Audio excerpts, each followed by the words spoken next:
काशेगाव metro स्थानकाच्या अपूर्ण कामाचा आता प्रवाशांना फटका बसतोय।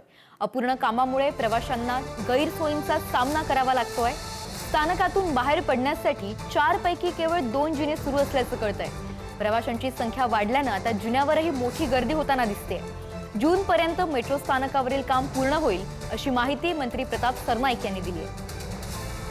एमएमआरडीएच्या अधिकाऱ्यांचं म्हणणं आहे की साधारणतः जून एंड पर्यंत वगैरे ते काम पूर्ण होईल, कारण उशिरा जागा ताब्यात आली आणि हे जिने आणि लिफ्ट या ठिकाणी जी आहे ती पूर्ण झाल्यानंतर या ठिकाणी जे काही मोठ्या प्रमाणात लाईन वगैरे लागली होती स्टेशनवर जाण्यासाठी किंवा इतर काही गोष्टींसाठी जो त्रास मीरा भाईंदर शहरातील नागरिकांना झाला होता तो भविष्यामध्ये 2 महिन्यानंतर होणार नाही। परंतु ज्या ज्या ठिकाणी अशा पद्धतीने एमएमआरडीएच्या अधिकाऱ्यांना काही स्थानिक लोकांनी अडवलेलं आहे काम करण्यापासून, तर पोलिसांना मी सूचना केलेली आहे की त्यांना नोटिसेस द्या आणि काम जर करायला दिलं नाही तर पोलीस बंदोबस्तामध्ये काम पूर्ण करून द्या।